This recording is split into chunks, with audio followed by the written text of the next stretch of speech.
I'm going to start a project which I consider to be mostly cosmetic at this point, but on the other hand, there's some functionality to it.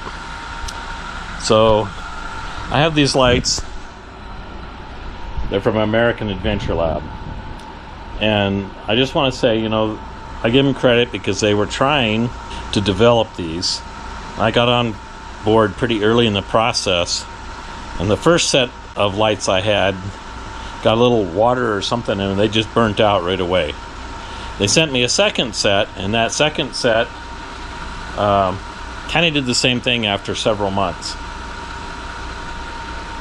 Give or take 6 months to a year, they sent me a third set, and these ones have been on here ever since. So they've been on here quite a few years. At this point, probably 4. Well, they recently came out with a new light. I'm going to turn this off so you can see just a second. But the new light, you'll see when the light's not on these, they have faded to almost a yellow. And when you see the color of the plastic here versus the light here, they don't look anywhere similar because the plastic itself has yellowed. So they teamed up with Dynamic Diodes, which is a more expensive company, I'm sure, than the one they first sourced with. And Dynamic Diodes came out with a light that fits these same brackets and everything. So you don't have to redo everything. It's going to use the same brackets. But these ones, I've popped them out here, are going to look white, clear. Just like the headlights. They're going to be more matching to the headlights. You can see this one also has a couple of dead spots in it. And we'll get rid of that. The other thing is, I'm still using the factory fender liners. And I've modded them and messed with them and cut them and trimmed them where I needed to. And I got a deal on this company called ARK, and so it was an open box deal, so I can't say that they'll sell them to anybody for this price, but I got them for under $100. And they're made out of a plastic material, basically, and they replace your thin plastic liners with a heavier duty, almost like the same material that your fenders are made out of. So in the past, I've ran either aluminum or steel on a couple of Jeeps I've had, fender liners, and they've always worked fine. Paint chips, if you paint them. If you don't paint them, if they're black or whatever, it gets chipped from all the rocks and stuff spraying on them constantly. And if they're steel, they get rust on them. If they're aluminum and they were black, now they're speckled. So I just bought black, just black, and since it's the same color all the way through, if it gets nicked, sticks, rocks hit it or whatever, it's just going to stay black. And so I'm going to install those at the same time I'm upgrading these lights, and it'll be kind of like the first refresher. This Jeep's coming up on 6 years, 4 years, really since maybe 5 years since I did all the modifications to it. So I haven't done much cosmetically to it. Almost everything I've done has been for off-road performance, and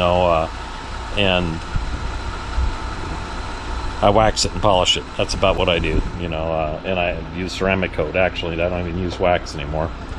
So this is going to be an upgrade to change these lights. So I'll just do a compare for you before and after. American Adventure Labs didn't give me nothing or pay me nothing. This is not a sponsored thing. I decided to take their discount. If you're a previous customer, they give you 25% off. So these new lights cost you about $300 for the new lights. Dynamic diode and the different ones, you're going to pay more money for them no matter what. So in line with what they charge is probably a price similar to what they do. And people will complain, well, how come American Adventure Labs just didn't give them to you for free? Well, come on, they were inventing a product and working through the process of making them better, and at least when they did come out with a new one, they made it exactly the same, so you can just put it on and have a better product. And I got 4 years of use out of the other ones. I don't feel bad about getting 4 years of use out of something. They sent me 3 sets with no charge, so there's that. You know, they were trying to make good on the product. Just what they had wasn't going to work. Although these, other than the dead spots on them, they've actually held up as far as them. In this set's probably been on here 2.5 years now. I never had a thing except for the dead spot and that the plastic's turning yellow. So you can really see how yellow these are in natural light. They really stand out, that they've totally faded and gone yellow on you. I mean, they didn't look like this when they were new. They were white. Now they're absolutely yellow. So that'll be cool to fix that. The other thing you're going to notice is these are not made for the max toe flares, which I'm still using max toe flares. So I put this little patch on here because otherwise it sticks out a little bit. So years ago I just cut one of these out, fit it in there, widen up this side of the flare to make it more match the angle of the light. It's just a piece of tread block you can buy at Walmart that goes on the back of boats. I got one of those, cut it up.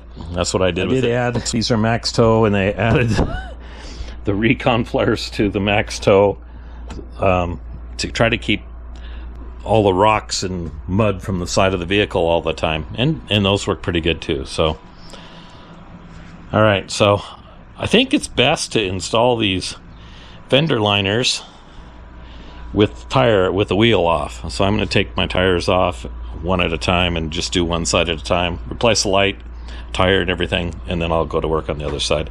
I'm going to be cutting and modifying my fender too underneath here. I think in their instructions they just remove it, but I actually don't mind it being there if there's a way for me to cut around it and keep it in there, because I don't know, I like it that the rocks have something to hit before they're hitting your fender. So, and I don't mind when I'm flexing if my tire touches that and presses it and rubs it, because it just moves out of the way. I do rub sometimes when I'm flexing that inner liner, but it doesn't put any pressure on it's so flimsy. I don't know if you've ever looked at the stock liners. You can literally take a screwdriver and push on it and just push right through it. And so getting something thicker to protect that engine compartment. In Montana, you do drive through brush and stuff sometimes, and sticks and trees and stuff that gets up under there, so it'll be good to have something a little more stout in there. All right, now I'm going to get to work.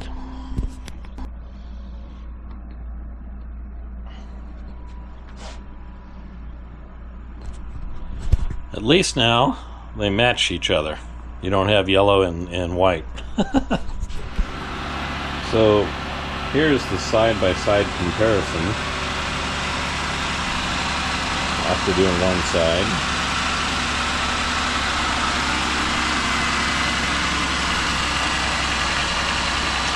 You notice he's put out light quite a ways in front of the vehicle. The old ones didn't put out light till about here. And then as far as the ARK mats, I'm not completely done with putting this in, because I'm going to put my new rock light, has to be readjusted, and I have to change the corner where I do my mud flaps a little bit, but they're in there nice and tight too. Yeah, it did take a lot longer to put those ARK mats in than I thought it was going to. We'll see if the other side goes better. That side wasn't exactly, I had to trim around the shock tower a little bit. It couldn't move to the holes where the push pins were supposed to go. And I wasn't exactly sure how far off it is, because, you know, you're lining up the holes, but it won't fit in the slot. So I had to trim it about 2 or 3 times to get it perfect so that it fit in perfectly. And it does fit nice after it's in. But one of the reviews I had read on them is that well, you know, it's not necessarily their fault, because Jeep, when they manufacture these, there's a lot of tolerances they let be a little bit off. Even some of the suspension companies and stuff have noted that not everything is, every perch isn't maybe 100% in the exact same place. So that was the only thing. And then I use homemade mud flaps that I make out of a material that I have a bunch of, so I'll just make a new mud flap so it fits in that slot better. But yeah, it's looking good.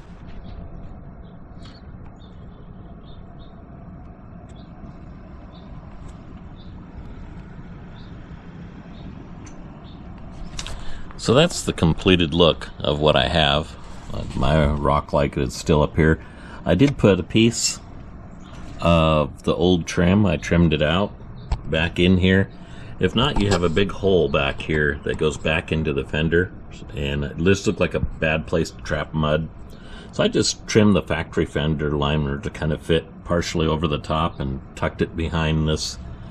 I think everything's going to hold well, and it's going to do well. So that's what the homemade mud flap looks like. I have them on the front and the back. I've just cut them out of this real heavy material. Helps keep, as you can see, helps keep the mud and rocks and stuff from coming up under the tire there and directly hitting the Jeep.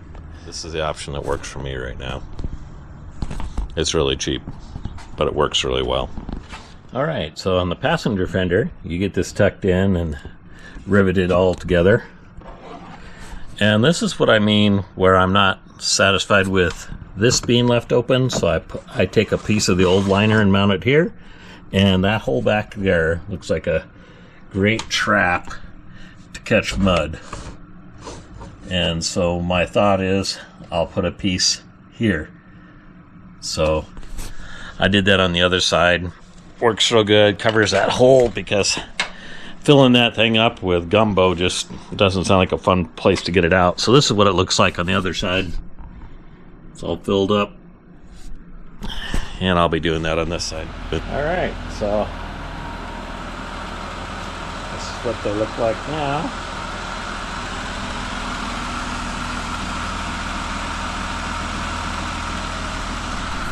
The pulsing's kind of weird that you can see it on the camera, but in real life you don't see the pulsing. And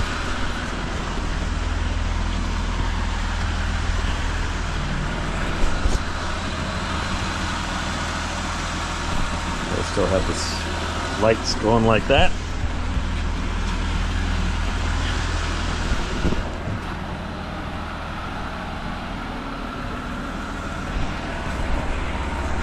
Inside the fenders.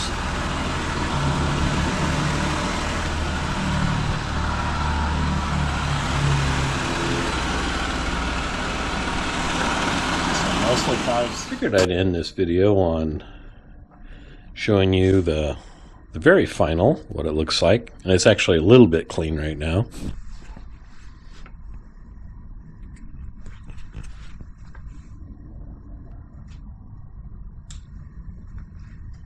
And here you can see that these now match in color. You know, this was yellow before. Now they, even when they're off, they look like they belong. I actually cleaned up the bumper and such. Some of you may remember from one of my videos that I mounted a camera on my front bumper, which has worked out so excellent, and I'll probably do like a 5-minute video on that sometime. But the camera lens I hid inside the bumper. It's right there. So that's where the lens actually is. It's down low on the front of the bumper there, and gives you a whole view of the trail, just like the one that comes stock, except for it's below all the bars and everything on the bumper. I found that it's fairly protected there, being right underneath the winch hose and stuff like that, the Fairlead. It was $37. So,